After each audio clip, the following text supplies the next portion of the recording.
लड्डू गोपाल की बहन की कथा में आ गया मेरी बहना। ब्रजमंडल क्षेत्र में एक जंगल के पास एक गांव बसा था। जंगल के किनारे ही एक टूटी फूटी झोंपड़ी में एक 7 वर्षीय बालिका अपनी बूढ़ी दादी के साथ रहा करती थी, जिसका नाम उसकी दादी ने बड़े प्रेम से चंदा रखा था। चंदा का उसकी दादी के अतिरिक्त और कोई सहारा नहीं था। उसके माता पिता की मृत्यु एक महामारी में उस समय हो गई थी जब चंदा की आयु मात्र 2 वर्ष ही थी। तब से उसकी दादी ने ही उसका पालन पोषण किया था। उस बूढ़ी स्त्री के पास भी कमाई का कोई साधन नहीं था, इसलिए वह जंगल जाती और लकड़ियां बीन कर उनको बेचती और उसे जो भी आय होती उससे ही उनका गुजारा चलता था। क्योंकि घर में और कोई नहीं था, इसलिए दादी चंदा को भी अपने साथ जंगल में ले जाती थी। दोनों दादी पोती दिन भर जंगल में भटकते और संध्या होने से पहले घर वापस लौट आते। यही उनका प्रतिदिन का नियम था। चंदा अपनी दादी के साथ बहुत प्रसन्न रहती थी, किंतु उसको एक बात बहुत कचोटती थी कि उसका कोई भाई या बहन नहीं थे। गांव के बच्चे उसको इस बात के लिए बहुत चिढ़ाते थे तथा उसको अपने साथ भी नहीं खेलने देते थे। इससे वह बहुत दुखी रहती थी। अनेक बार वह अपनी दादी से पूछती कि उसका कोई भाई क्यों नहीं है। तब उसकी दादी उसको प्रेम से समझाती, कौन कहता है कि तेरा कोई भाई नहीं है, वह है ना कृष्ण कन्हैया, वही तेरा भाई है। यह कहकर दादी लड्डू गोपाल की ओर संकेत कर देती। चंदा की झोंपड़ी में एक पुरानी किंतु बहुत सुंदर लड्डू गोपाल की प्रतिमा थी, जो उसकी दादी जी लाए थे। चंदा की दादी उनको बड़े मन से सेवा किया करती थी, बहुत प्रेम से उनकी पूजा करती और उनको भोग लगाती। निर्धन स्त्री पकवान मिष्ठान कहाँ से लाए जो उनके खाने के लिए रूखा सूखा होता, वही पहले भगवान को भोग लगाती, फिर चंदा के साथ बैठकर खुद खाती। चंदा के प्रश्न सुनकर वह लड्डू गोपाल की ही ओर संकेत कर देती। बाल मन चंदा लड्डू गोपाल को ही अपना भाई मानने लगी। वह जब दुखी होती तो लड्डू गोपाल के सम्मुख बैठकर उनसे बात करने लगती और कहती कि भाई तुम मेरे साथ खेलने क्यों नहीं आते। सब बच्चे मुझको चिढ़ाते हैं, मेरा उपहास करते हैं, मुझको अपने साथ भी नहीं खिलाते। मैं अकेली रहती हूँ, तुम क्यों नहीं आते? क्या तुम मुझसे रूठ गए हो जो एक बार भी घर नहीं आते? मैंने तो देखा भी नहीं, तुम तो कभी अपने बाल कल्पनाओं में खोई। चंदा लड्डू गोपाल से अपने मन का सारा दुख कह देती। चंदा का प्रेम निश्चल था। वह अपने भाई को पुकारती थी। उसके प्रेम के आगे भगवान भी नतमस्तक हो जाते थे, किंतु उन्होंने कभी कोई उत्तर नहीं दिया। एक दिन चंदा ने अपनी दादी से पूछा, दादी मेरे भाई घर क्यों नहीं आते, वह कहाँ रहते हैं? तब दादी ने उनको टालने के उद्देश्य से कहा, तेरा भाई जंगल में रहता है, एक दिन वह अवश्य आएगा। चंदा ने पूछा, क्या उसको जंगल में डर नहीं लगता? वह जंगल में क्यों रहता है? तब दादी ने उत्तर दिया, नहीं, वह किसी से नहीं डरता, उसको गांव में अच्छा नहीं लगता, इसलिए वह जंगल में रहता है। धीरे धीरे रक्षाबंधन का दिन निकट आने लगा। गांव में सभी लड़कियों ने अपने भाइयों के लिए राखियां खरीदी।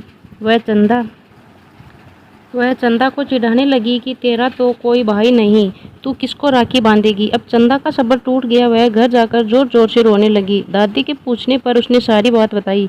तब उसकी दादी भी बहुत दुखी हुई। उसने चंदा को प्यार से समझाया कि मेरी बच्ची तू रो मत, तेरा भाई अवश्य आएगा। किंतु चंदा का रोना नहीं रुका। वह लड्डू गोपाल की प्रतिमा के पास जाकर उसे लिपट कर जोर जोर से रोने लगी और बोली कि भाई तुम आते क्यों नहीं? सब भाई अपनी बहन से राखी बंधवाते हैं, फिर तुम क्यों नहीं आते? उधर गोविंद चंदा की समस्त चेष्टाओं के साक्षी बन रहे थे। रोते रोते चंदा को याद आया कि दादी ने कहा था कि उसका भाई जंगल में रहता है। बस फिर क्या था, वह दादी को बिना बताए नंगे पांव ही जंगल की ओर दौड़ पड़ी। उसने मन में ठान लिया था कि वह आज अपने भाई को लेकर ही आएगी। जंगल की कांटों भरी राह पर वह मासूम दौड़ी जा रही थी। श्री गोविंद उनके साक्षी बन रहे थे। तभी श्री हरि गोविंद पीड़ा से करा उठे। उनके पांव से रक्त बह निकला। आखिर हो भी क्यों ना, श्री हरि का कोई भक्त पीड़ा में हो और भगवान को पीड़ा ना हो, यह कैसे संभव? जंगल में नन्ही चंदा के पांव में कांटा लगा तो भगवान भी पीड़ा से करा उठे। उधर चंदा के पैर में भी रक्त बह निकला। वह वहीं बैठकर रोने लगी। तभी भगवान ने अपने पांव में उस स्थान पर हाथ फेरा जहां कांटा लगा था। पलक झपकते हैं चंदा के पांव से रक्त बहना बंद हो गया और दर्द भी ना रहा। वह फिर से उठी और जंगल की ओर दौड़ चली। इस बार उसका पांव कांटों से छलनी हो गया, किंतु वह नन्ही सीजन बिना चिंता किए दौड़ती रही। उसको अपने भाई के पास जाना था। अंततः एक स्थान पर वह थक कर रुक गई और रो रो कर पुकारने लगी, भाई तुम कहाँ हो, तुम आते क्यों नहीं?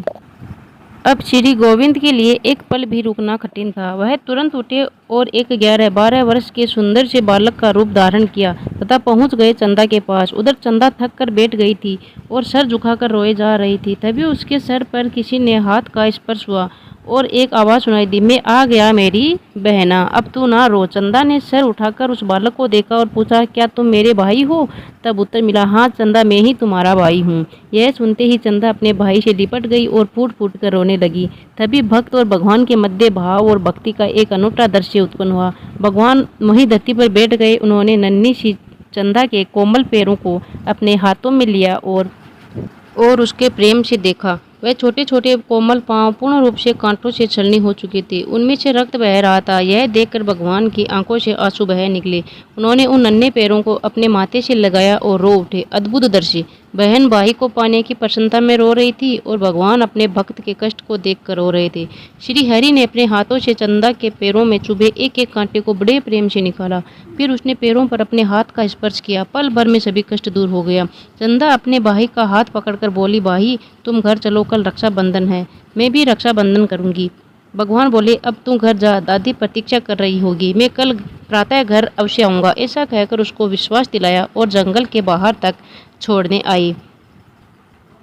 अब चंदा बहुत प्रसन्न थी। उसकी सारी चिंता मिट गई थी। घर पहुंची तो देखा कि दादी का रो रो कर बुरा हाल था। चंदा को देखते ही उसको छाती से लगा लिया। चंदा बहुत पुलकित थी। बोली, दादी अब तू रो मत, कल मेरा भाई आएगा, मैं भी रक्षाबंधन करूंगी। दादी ने अपने आंसू पोंछे। उसने सोचा कि जंगल में कोई बालक मिल गया होगा जिसको यह अपना भाई समझ रही है। चंदा ने दादी से जिद करी और एक सुंदर सी राखी अपने भाई के लिए खरीदी। अगले दिन प्रातः ही वह नहा धोकर अपने भाई की प्रतीक्षा में द्वार पर बैठ गई। उनको अधिक प्रतीक्षा नहीं करनी पड़ी। थोड़ी देर में ही वह बालक सामने से आते दिखाई दिया। उसको देखते ही चंदा प्रसन्नता से चीख उठी, दादी भाई आ गया। और वह दौड़कर अपने भाई के पास पहुंच गई। उसका हाथ पकड़कर घर में ले आई। अपनी टूटी फूटी चारपाई पर बैठाया। अपने बड़े प्रेम से भाई का तिलक किया, आरती उतारी और रक्षाबंधन किया। सुंदर राखी देखकर भाई बहुत प्रसन्न था। भाई के रूप में भगवान उसके प्रेम को देखकर विभोर हो उठे थे। वह अब बारी उसकी थी। भाई ने अपने साथ लाए झोले को खोला तो खुशियों का अंबार था। सुंदर कपड़े, मिठाई, खिलौने और भी बहुत कुछ। चंदा को मानो पंख लग गए थे। उनकी प्रसन्नता का ठिकाना नहीं था। कुछ समय साथ रहने के बाद वह बालक बोला, अब मुझको जंगल में वापस जाना है। चंदा उदास हो गई। तब वह बोला, तू उदास ना हो, आज से प्रतिदिन मैं तुमसे मिलने अवश्य आऊँगा। अब वह प्रसन्न थी। बालक जंगल लौट गया। उधर दादी असमंजस में थी कि कौन आई है बालक, उसके समझ में नहीं आ रहा था। किंतु हरि के मन की हरि ही जाने। भाई के जाने के बाद जब चंदा घर में वापस लौटी तो एकदम ठिठक गई। उनकी दृष्टि लड्डू गोपाल की प्रतिमा पर पड़ी तो उसने देखा कि उनके हाथ में वही राखी बंधी थी जो उसने अपने भाई के हाथ में बांधी थी। उसने दादी को तुरंत बुलाया। यह देखकर दादी भी अचंभित रह गई। किंतु उसने बचपन से कृष्ण की भक्ति करी थी। वह तुरंत जान गई कि वह बालक और कोई नहीं, स्वयं श्री हरि ही थे। वह उनके चरणों में गिर पड़ी और बोली, छलिया, जीवन भर तो छला, जीवन का अंत आया तो अब भी छल कर चले गए। वह चंदा से बोली, अरे वह बालक और कोई नहीं, तेरा यही भाई था। यह सुनकर चंदा भगवान की प्रतिमा से लिपट कर रोने लगी। रो रो कर बोली, कहो ना भाई, क्या वह तुम ही थे? मैं तो हूँ, वह तुम ही थे, फिर सामने क्यों नहीं आते, छुपते क्यों हूँ? वह तुम ही थे, फिर सामने क्यों नहीं आते, छुपते क्यों हो? दादी पोती का निर्मल प्रेम ऐसा था कि भगवान भी विवश हो गए। लीलाधारी तुरंत ही विग्रह से प्रकट हो गए और बोले, हाँ चंदा, मैं ही तुम्हारा भाई हूँ। तुमने मुझको पुकारा तो मुझको आना पड़ा, और मैं कैसे नहीं आता। जो भी लोग ढोंग दिखावा पाखंड रचते उनसे मैं बहुत दूर रहता हूँ। किंतु अब मेरा कोई सच्चा भक्त प्रेम भक्ति से मुझको पुकारता है तो मुझको आना ही पड़ता है। भक्त और भगवान की प्रेममय लीला चल रही थी और दादी वह तो भगवान में लीन हो चुकी थी, रह गई। चंदा तो उस दिन के बाद से गांव में उसको किसी ने देखा नहीं। कोई नहीं जान पाया कि आखिर दादी पोती कहाँ चले गई। प्रभु की लीला प्रभु ही जाने।